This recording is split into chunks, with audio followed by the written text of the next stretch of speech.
Hello மக்களே! கருணா இது செம இன்ட்ரெஸ்டிங்கா போயிட்டுருக்கு. நம்ம கிருபாவோட பையனும் இந்துவ பார்த்து எவ்வளோ தைரியம் தான் இந்த வீட்டோட வேலைக்காரி நீ இப்படி ஒரு செயல செய்திருப்ப அப்படின்னு சொல்லிட்டு நம்ம இந்துவ கை ஓங்குறதுக்காண்டி வராங்க. அந்த இடத்துல இந்த நம்ம கருணா சும்மா விடுவாங்களா?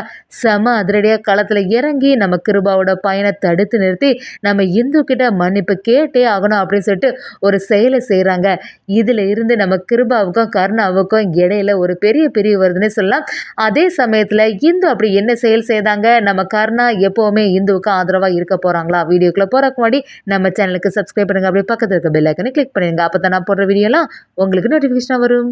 கிருபாகரனும் நம்ம கருணா இந்து எல்லாருமே அந்த பீச்சில் இருக்கிறத எல்லாத்தையுமே கவனிக்கிறாங்க. திவாகரும் கிருபாகரன் கிட்ட பார்த்தீங்களான்னா இந்த வீட்டில் உள்ளவங்க யாருமே இப்போ உங்கள்கிட்ட எதுவும் சொல்கிறதில்ல.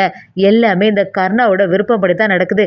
எவ்வளோ தைரியம் தான் இந்த பொம்பளைங்களுக்கெல்லாம் இவ்வளோ தைரியம் வந்திருக்கோம் அப்படின்னு சொல்லிட்டு நம்ம திவாகரனும் அப்படி நம்ம கிருபா கிட்ட எல்லாத்தையுமே சொல்ல ஆரம்பிக்கிறாங்க. கிருபாவும் அதை எல்லாத்தையுமே மனசில் ஏற்றி வச்சுருக்காங்க. அந்த சமயத்தில் கரெக்டாக வீட்டுக்கு வந்தோடனே கிருபாகரனுக்கும் ஒரு ஃபோன் கால் வருது. அதில் சரி, இந்த மகளிர் தினத்தோட நீங்கள் ஒரு போட்டி வச்சுருங்கல்ல, அதுக்கு எதுக்காக நீங்கள் வச்சுருந்தீங்க? இப்படி ஒரு போட்டி வச்சுருந்தீங்கன்னா உங்கள் வீட்டில் இருந்தே ஒரு பொண்ணு இங்கே வந்து கலந்துக்கிட்டு அவளே இந்த போட்டியில் ஜெயிப்பாளாம். இதெல்லாம் உங்களுக்கு சரியாவா இருக்குது? இதுக்கெல்லாம் ஒரு போட்டி வைக்கணும்னு தேவையா? அப்படின்னு சொல்லிட்டு நம்ம கிருபாகரனை ஒரு ஆள் பேச ஆரம்பிக்கிறாங்க. அதை கேட்ட கிருபாகரன் இன்னும் கொஞ்சம் டென்ஷன் ஆகிறாங்க. எவ்வளோ தைரியம் தான் இப்படிலாம் பேசுவீங்க?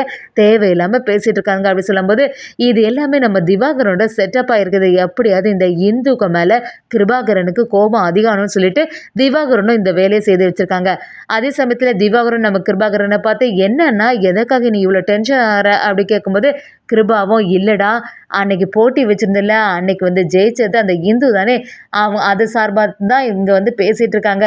உங்கள் வீட்டிலேருந்தே ஒருத்தங்களை அரேஞ்ச் பண்ணி அவங்களே இந்த போட்டியில் வின் பண்ணாங்க. இப்படி ஒருக்கா போட்டி வச்சதுக்கு வைக்காமலே இருக்கலாமே அப்படின்னு சொல்லிட்டு சத்தம் போட்டுட்ருக்காங்க.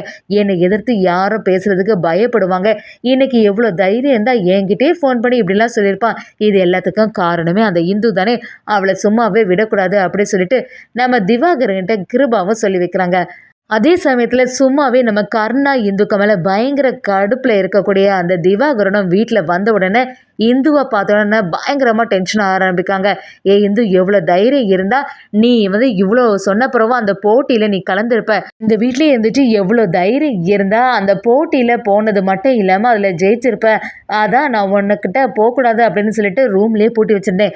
அதையும் தாண்டி அந்த போட்டிக்கு போயிட்டேல, உன்னையெல்லாம் என்ன செய்யணும் அப்படின்னு சொல்லிட்டு திவாகரனும் நம்ம இந்துக்கிட்ட சத்தம் போடும்போது இந்துவும் எனக்கு வேறு வழி தெரியலை, அந்த போட்டியில் ஜெயிச்சாதான் எங்கள் அப்பாவை காப்பாற்ற முடியும், எங்கள்கிட்ட வேற பணம் இல்லை, அதனால அந்த போட்டியில் ஜெயிச்சா எங்கள் அப்பாவோட உயிர் வந்து காப்பாற்றப்படுமே அப்படின்னு சொல்லிட்டு தான் நான் அந்த போட்டியிலே ஜெயிச்சேன். அதுக்காக நீங்கள் தேவையில்லாமல் என்கிட்ட எதுக்கு பிரச்சனை பண்ணிட்டு இருக்கீங்க அப்படி சொல்லும்போது திவாகரனும் விடுற மாதிரி இல்லை.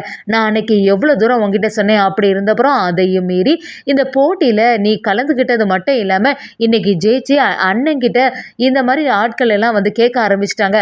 எதுக்கு உங்கள் வீட்டு சார்பாட்டு இப்படிலாம் போட்டி வச்சு லாஸ்ட்டில் உங்கள் வீட்டில் உள்ள ஒருத்தி தானே இந்த போட்டிலையும் ஜெயிச்சிருக்கா, இதெல்லாம் உங்களுக்கு அவமானமாக இல்லையா அப்படின்னு சொல்லிட்டு அண்ணனை பார்த்து இப்படிலாம் கேள்வி கேட்குறதுக்கு காரணமே நீ தானே அப்படின்னு சொல்லிட்டு நம்ம திவாகரனும் இந்துவை சரியாக வெளுத்தெடுக்கிறாங்க. அதை பார்த்துட்டு இருந்த நம்ம திவாகரோட அப்பாவும் என்ன திவாகர் இப்படிலாம் பேசிகிட்டு இருக்கா, இந்து இதில் என்ன பண்ண முடியும், பாவம் அவளுக்கே பணம் தேவைப்பட்டது, அவங்க அப்பா வேற ஹாஸ்பிட்டலில் ரொம்பவே சீரியஸாக இருந்தாங்க, அப்படிப்பட்ட ஒரு நிலைமையில யாராக இருந்தாலும் இதான் பண்ணியிருப்பாங்க, அவள் வந்து இந்த போட்டியில் ஜெயிச்சா அவ்வளோதானே, அதில் என்ன இருக்க போகுது அப்படின்னு சொல்லிட்டு நம்ம திவாகரை திட்ட ஆரம்பிக்கிறாங்க. ஆனால் திவாகரும் அதில் சமாதானம் ஆகிற மாதிரி இல்லை. ஒரு கட்டத்தில் திவாகரோட அப்பா சொன்னனால திவாகரும் அந்த இடத்த விட்டு போகிறாங்க. இது எல்லாத்தையுமே நம்ம கிருபாவோட பையன் அதுலேருந்து கவனிச்சுட்டே இருக்கான். கிருபாவும் நம்ம இந்துவை பார்த்த உடனே என்ன எவ்வளோ தைரியம் இருக்கணும், நானும் ஒன்று பார்த்துட்டே தான் இருக்கேன், அன்னைக்கு என்னன்னா என்கிட்ட வந்து அட்வைஸ் பண்ண, இன்னைக்கு என் சித்தப்பாவை எதிர்த்து இப்படிலாம் பேசிகிட்டு இருக்க, எனக்கு சித்தப்பாக்கு முன்னாடி அப்பா முன்னாடி அத்தனை பேரும் இருந்து பயப்படுவாங்க பேசுகிறதுக்கே, என் அம்மா கூட இது வரைக்கும் இப்படிலாம் பேசுனதே கிடையாது, எங்கள் அப்பாவுக்கு யாரை பிடிக்காதோ அதே மாதிரி எனக்கும் அவங்கள பிடிக்கவே செய்யாது, இந்த வீட்டு பொண்ணுங்களுக்குன்னு ஒரு மரியாதை இருக்குது, அவங்க யாருமே எங்களையெல்லாம் எதிர்த்து ஒரு வார்த்தை கூட பேச மாட்டாங்க, அப்படி இருக்கும்போது ஆஃப்டர் ஆல் இந்த வீட்டோட வேலைக்காரி நீ எப்படி வந்து எங்களையெல்லாம் எதிர்த்து பேசலாம், உனக்கு எந்த இடம் இருக்கோ அதில் மட்டும்தான் நீ இருக்கணும், எதுக்கு தேவையில்லாமல் அந்த போட்டியிலலாம் நீ கலந்துக்கிட்டு இருந்த, அதுவும் இன்னைக்கு எதிர்த்து பேசக்கூடிய என்னோட சித்தப்பாவையே நீ எதிர்த்து நிற்கிறியா அப்படின்னு சொல்லிட்டு சிவாவும் நம்ம இந்துவை சரியாக வெளுத்தெடுக்கிறாங்க. அதே சமயத்தில் ஒரு கட்டத்தில் வீட்டு வேலைக்காரியான உனக்கு என்ன கேட்குறதுக்கு என்ன உரிமை இருக்குடி அப்படின்னு சொல்லிட்டு நம்ம இந்துவை அடிக்கிறதுக்காண்டி கை ஓங்குறாங்க. இதை நம்ம கர்ணா சைட்லேருந்து பார்த்துட்டு இருந்து சும்மா விடுவாங்களா? அவங்களுக்கு அப்படியே டென்ஷன் ஆகுது. என்ன தைரியம் தான் நான் நிற்கும் போதே இந்துக்கு மேலே கை வைக்க போவான் அப்படின்னு சொல்லிட்டு நம்ம கிருபாவோட பையனை அப்படியே தடுத்து நிறுத்துறாங்க. இதை கொஞ்சம் கூட நம்ம இந்துவும் எதிர்பார்த்துருக்க மாட்டாங்க. ஏய் பெரியவங்கன்னு கொஞ்சமாவது மரியாதை கொடுக்குறியா? நான் ஒழுங்கு மரியாதையா அவள்கிட்ட வந்து மன்னிப்பு கேளு அப்படி சொல்கிறாங்க. அதை கேட்டு சிவா இன்னும் கொஞ்சம் டென்ஷன் ஆகிறாங்க. என்ன தைரியம் இருக்கணும், என்னையே நீ எதிர்த்து பேசுறியா? நான் இதுக்காக அவள்கிட்ட மன்னிப்பு கேட்கணும்? அவன் மேலே தான் தப்பு இருக்குது. அவள் சித்தப்பாவை இவ்வளோ நேரம் எதிர்த்து பேசிட்டு இருந்தா, அப்போ கூட நீ ஒரு வார்த்தை கேட்கல. இப்போ நான் அவளை எதிர்த்து நின்றுட்டேன்னு சொல்லிட்டு ஏன் கையவே பிடிக்கிறியா? உனக்கு எவ்வளோ தைரியம் இருக்கணும் அப்படின்னு சொல்லிட்டு நம்ம சிவாவும் கர்ணாவை எதிர்த்து நிற்கிறாங்க. கர்ணாவும் நீ பேசுறது எதுவுமே சரியில்லை. என்னதான் இருந்தாலும் வயசு வித்தியாசம்னு ஒன்று இருக்குது. உன்னை விட எவ்வளோ பெரியவங்க அவங்களுக்கு மரியாதை கொடுக்கணும் தானே. கண்டிப்பாக நீ வந்து பண்ணதெல்லாம் தப்பு தான். இந்துக்கிட்ட பேசுனது சரியில்லை. அதுவும் நான் இப்படி நிற்கும் போது நீ இந்துக்கிட்ட இப்படி பேசுறது சரி கிடையாது.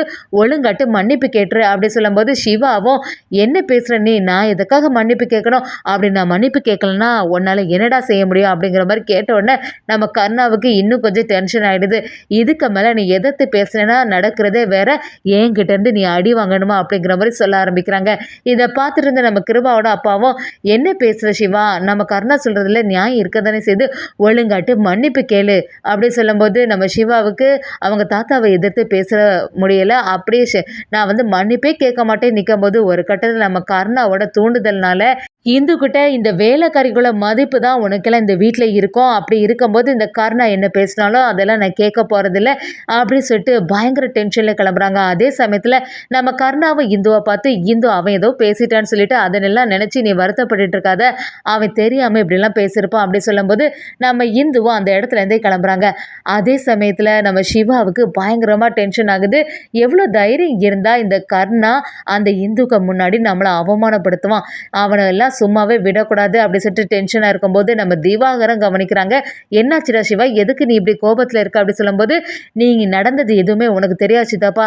அந்த இந்து கிட்ட நீ சத்தம் போட்டு போனல, அதுக்கப்புறமா எதுக்கு தேவையில்லாமல் என் சித்தப்பா கிட்ட நீ இப்படி எதிர்த்து பேசினேன்னு கேட்டதுக்கு அந்த கர்ணா என்னை பார்த்து நீ வந்து இந்து கிட்ட மன்னிப்பு கேட்கணும்னு சொல்லிட்டா. ஆஃப்டர் ஆல் ஒரு வேலைக்காரிக்கு இந்த வீட்டில் இருக்கக்கூடிய மரியாதை எனக்கு கிடைக்காதா? அது எப்படி சித்தப்பா நான் வந்து மன்னிப்பு கேட்க முடியும் அப்படி சொல்லும்போது திவாகரனும் நீ சொல்கிறது எல்லாமே சரிதான்டா மோனே, எப்படியாவது இந்த கர்ணாவையும் என்னை ஒழிச்சு கட்டினாதான் உண்டு. அந்த அண்ணன் எதுக்கு தான் இந்த கர்ணாவை நம்பிட்டு இருக்கான்னு தெரிய மாட்டேங்குது. எப்போ இந்த கர்ணா உன்னையே எதிர்த்து இப்படிலாம் பேசினானோ இனி அவனை விட்டு வைக்கக்கூடாது. எப்படி இருந்தாலுமே அண்ணன் கிட்டேருந்து அந்த கர்ணாவை பிரிச்சாகணும் அப்படின்னு திவாகரனும் ஒரு எண்ணத்தில் இருக்காங்க. திவாகரனும் நம்ம சிவாவும் சேர்ந்த மாதிரி கர்ணாவுக்கும் கிருபாக்கும் இடையில ஒரு பெரிய பிரச்சனையை உண்டு பண்ண போகிறாங்கன்னே சொல்லலாம். என்னதான் இருந்தாலும் நம்ம இந்துவுக்கு எப்பவும் போல நம்ம கர்ணா ஆதரவாகவே இருக்க போகிறாங்க. நம்ம இந்துவுக்கு கர்ணாவோட மனசு புரிய ஆரம்பிச்சுட்டே சொல்லலாம்.